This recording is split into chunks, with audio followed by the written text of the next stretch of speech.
Welcome everybody to another edition of the BookChanging Podcast. I'm your host Tanner and the creator of BookChanging.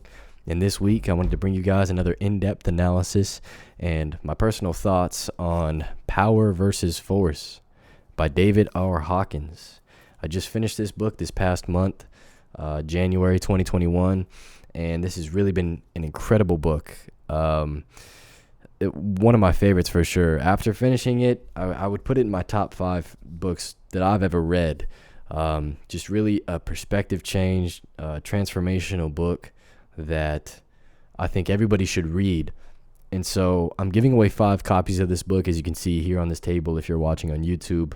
I'll post the details of that on my Instagram, so be sure to check that out.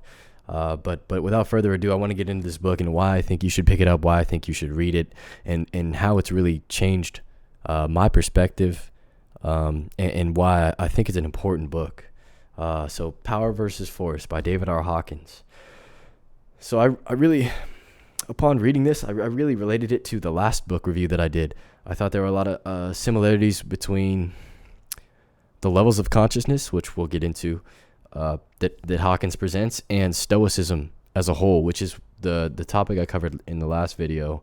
How to Live Like a Roman Emperor was the book review I did, and that book is all about Stoicism. So it's kind of the idea to move from emotional reactions. I related that to a lower level of consciousness, and then moving from that to reacting with from a place of neutrality, which is a higher place of consciousness. This book, it all revolves around Hawkins' map of consciousness, and so I'd really encourage you to just Google that, see an image of that. It'll give you a better understanding of what I'm talking about. I can also relate this to another book that I read, which was Ask and It Is Given. If any of you have read either of those books, I think this is a really good complementary to those books. Ask and It Is Given in particular talks about the pursuit of a higher vibration, is how that book puts it. This book would put that as a higher level of consciousness and moving from those lower levels to those higher levels, which is a difficult pursuit. Not many people undertake that. But as said in the preface, Power versus Force lays out the arc of human spiritual evolution from its lowest expression, which is shame, to its highest, which is enlightenment. And then a direct quote is, that which weakens life energy is to be avoided. Things like shame, guilt, confusion, fear, and hatred, pride, hopelessness, and falsehood. That which uplifts life is to be realized. Truth, courage, acceptance, reason, love, beauty, joy, and peace. The basis of the book is on the study and research from Kinesiology, which I thought was really interesting, and a reason that I recommended it to my best friend who is a kinesiology major. I think that if you're into that industry, that field, that study, that this book will be really enlightening to you. The physical practice of testing whether someone goes strong or weak after a given stimulus is how it relates to kinesiology. These physical reactions are linked with the mind, which Hawkins that's how he benefits from kinesiology and how he kind of parallels power, force, truth, falsehood. He parallels those things to going strong or weak physically. And so the test is that you have a weak reaction to things that are false, things that are not true, and you have a strong reaction to things that are true.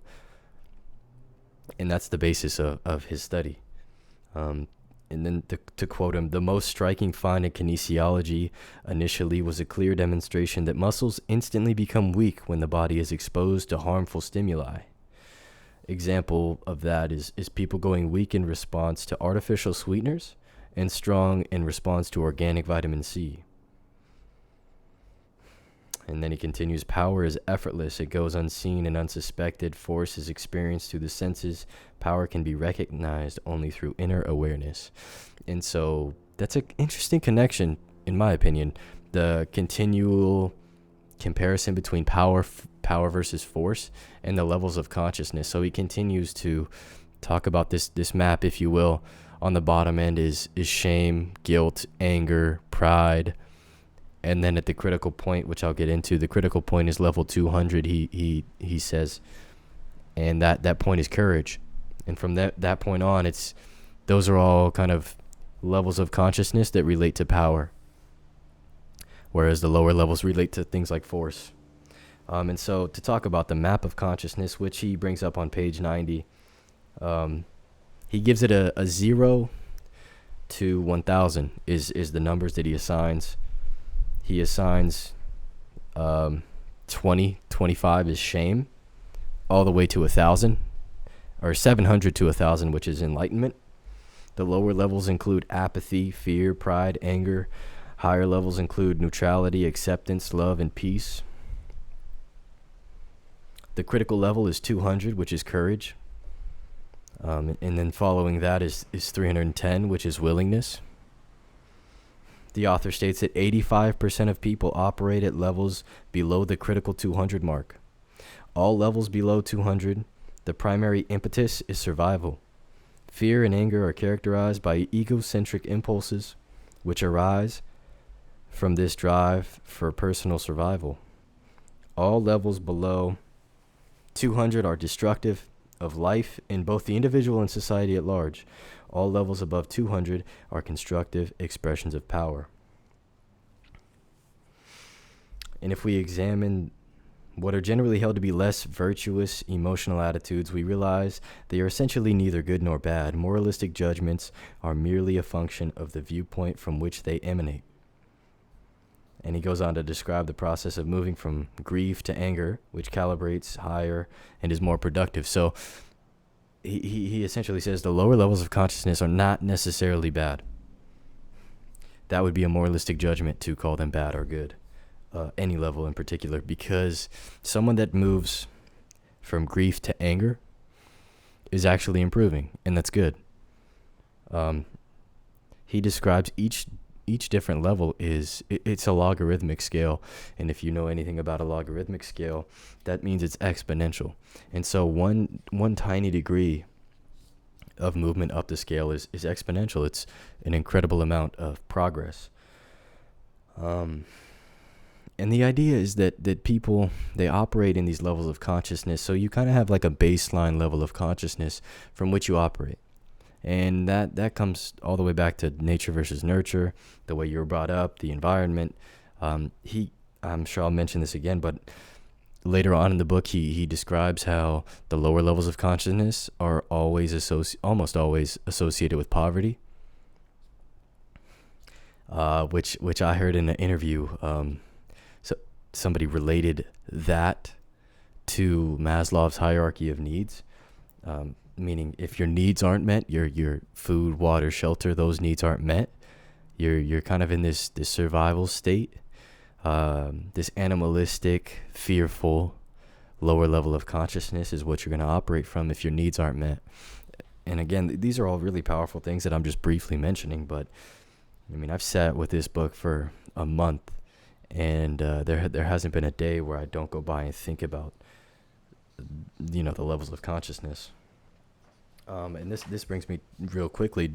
Your perceptions of events changes with each different level of consciousness. So as you climb up the ladder of consciousness, as you're able to tap into different levels, your perception completely changes. Your moralistic judgments are going to change.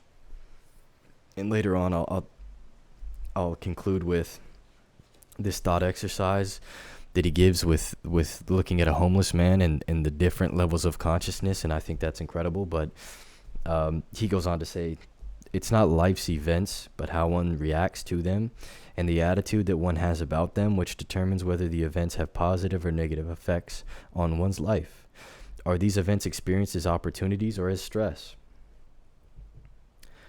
And again, I mean, something that I've just been contemplating for, the past month as I'm reading this is, I go into work, even just driving around, thinking about how people operate. Are they operating out of anger, fear, hatred? You can just see it on people's face. Even in the workplace, there's certain individuals that you don't necessarily want to have a conversation with. They're always angry.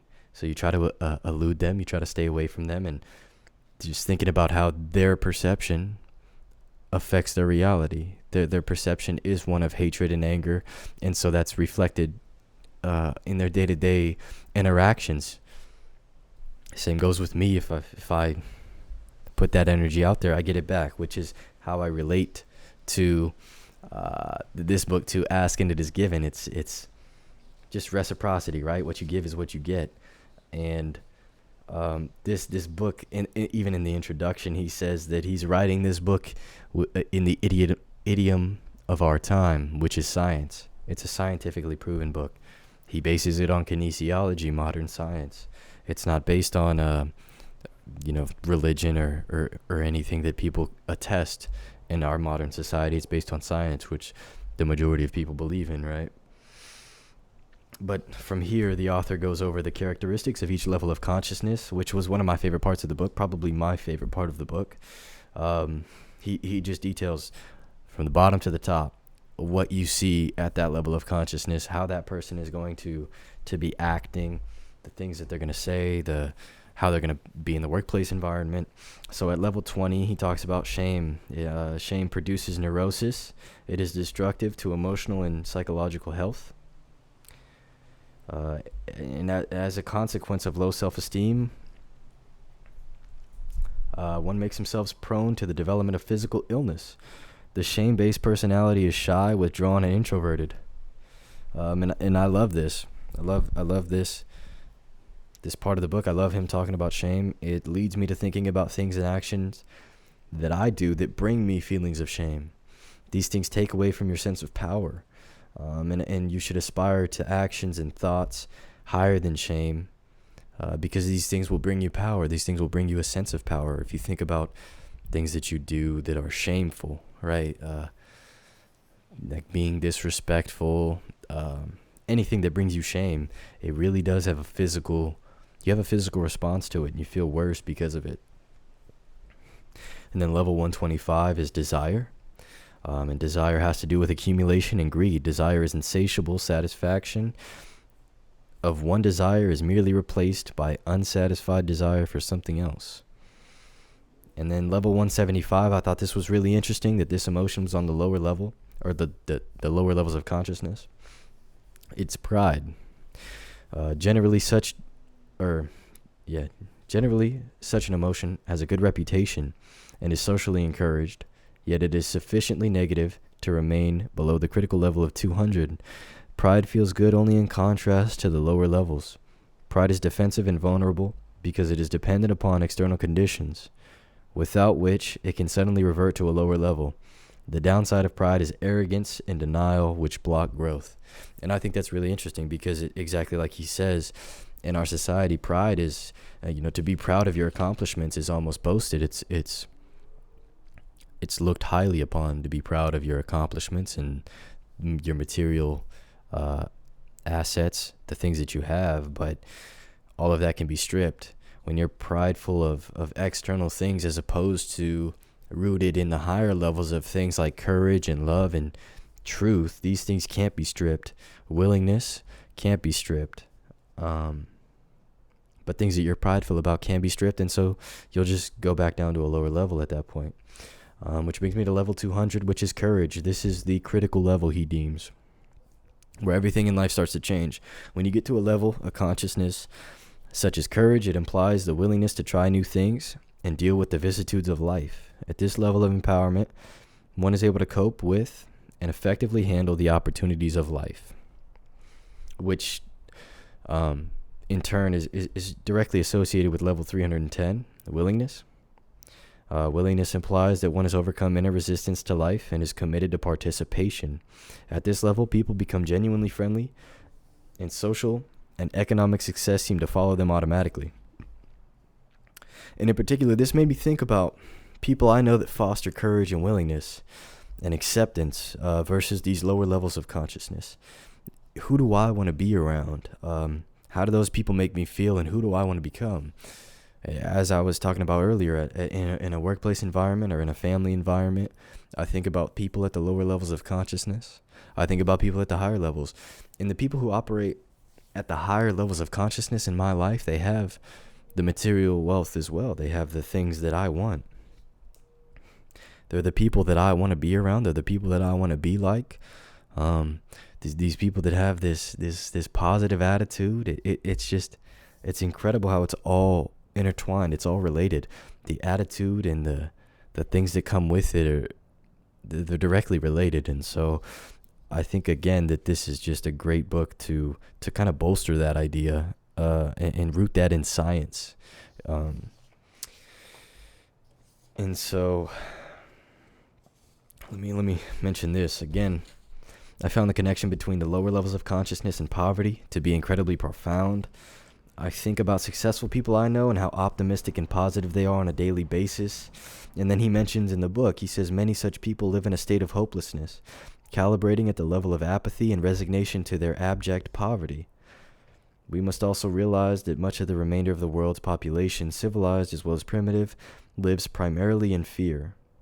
The majority of humans spend their lives in a quest for one form of security or another. And I think about that, and it makes me extremely grateful for my upbringing, my family, the possibilities that I've been given. Even with reading, I think about the free time that my father and mother have afforded me. I've used that free time for reading, and I wouldn't have been able to do that if I was constantly working, trying to make ends meet. And so again, I just think, like, I relate that back to the levels of consciousness. It's almost like makes you more grateful that you were born into a country or into a situation that allowed you to cultivate a higher level of consciousness.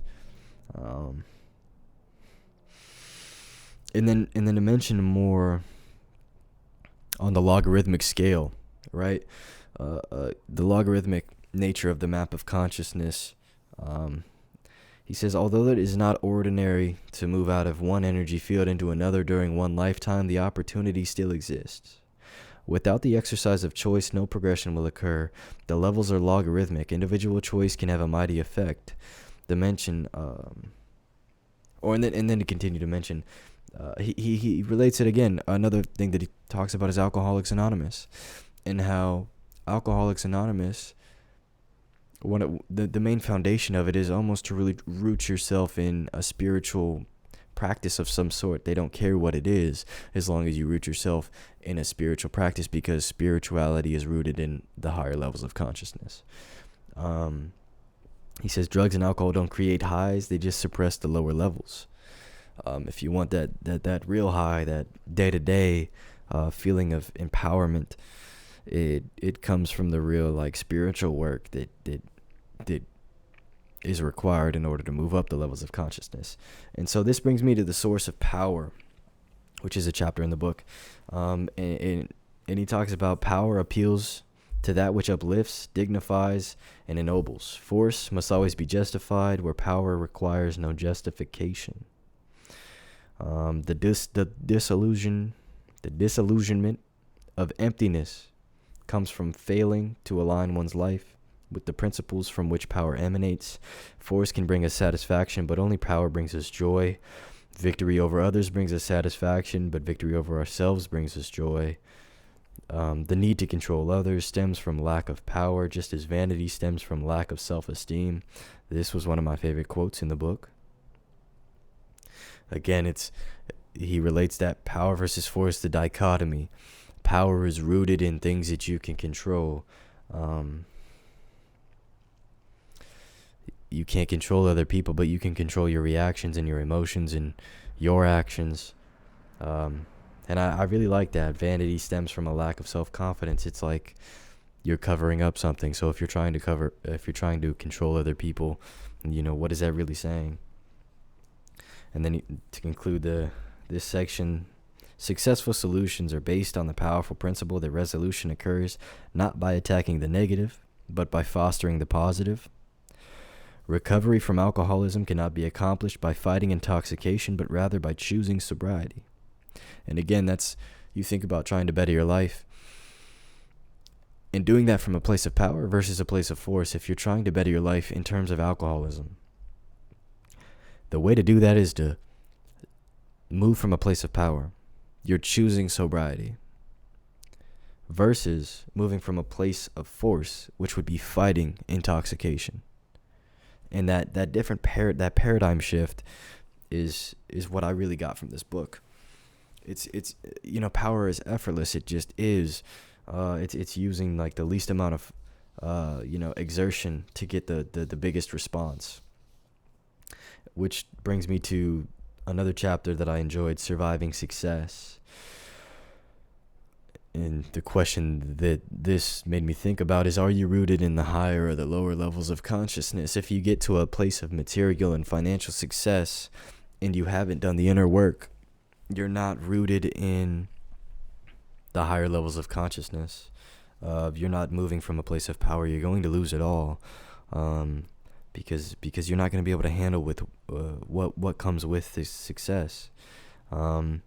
And then he brings the dichotomy. Are you humble and grateful for success, or prideful and fearful of losing it? Solid confidence comes from the knowledge that the source of success is within. By believing that the source of power lies outside oneself, one becomes powerless and vulnerable, and therefore defensive and possessive. True success originates from within, independent of external circumstances. Charismatic winners are sought out. Losers have to strive to be accepted. And again, an idea that brings me back to that dichotomy of power and force.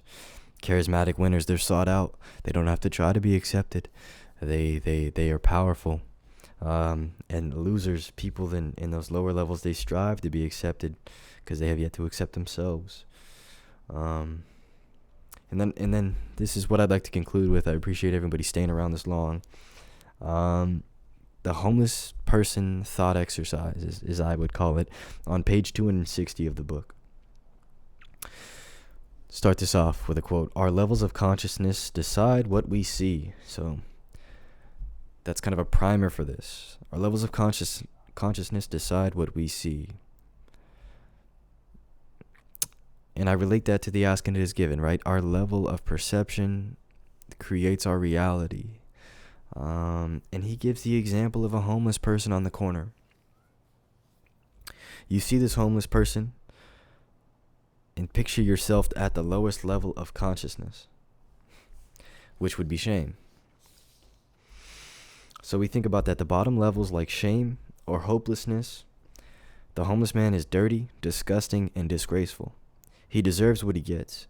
He is evidence that society can do nothing about the homeless or the homelessness. At the higher levels, however, the old man begins to look not only interesting but friendly and even lovable. Perhaps we would be able to see that he was, in fact, one who had transcended social limits and gone free. A joyful old man with wisdom of age in his face and the serenity that comes from indifference to material things. Thus it is said that what we meet is actually a mirror. And that's exactly it. I mean, what we meet is a mirror. The perception is controlled by our level of consciousness. We see our level of consciousness and we project that onto others. So if you're in a place of anger, hatred, your daily interactions are going to reflect that, as opposed to if you choose the higher levels, if you try to put yourself in a mentality of inspiration, courage, willingness. You're willing to go out of your way to help people. You're willing to go out of your way to be nice, polite, respectful. You're going to get that back tenfold. You're going to get all of that back in return. And I love that thought exercise with the homeless person, because I think we can all relate to that. Sometimes we look at homeless people and you may be fearful that they want what you have. They're going to try to take something, or you may be resentful. They're taking, they're littering, they're dirtying, whatever. But at the end of the day, if you have empathy and you move from the higher levels of consciousness, you're going to understand that that's a person just like you. And maybe they chose that. Maybe they enjoy that lifestyle. And so I'd like to end it on that note, and I appreciate everybody tuning in. Again, I'm giving away 5 copies of this, so tune into my Instagram and see how you can win these copies. Power versus Force by David Hawkins. Another incredible book. Like I said, I'd put this in my top 5 books. My inner circle, I always tell them, about the books that I'm reading and the things that I'm learning from them. And so I've had a couple of them actually go out and buy this book, and they're loving it as well. So yeah, I can't recommend this book enough. Go get it if you don't want a free copy. And thank you guys for tuning in. I hope to do these more consistent, more often. And so please let me know if you have any feedback, any things that I can improve on.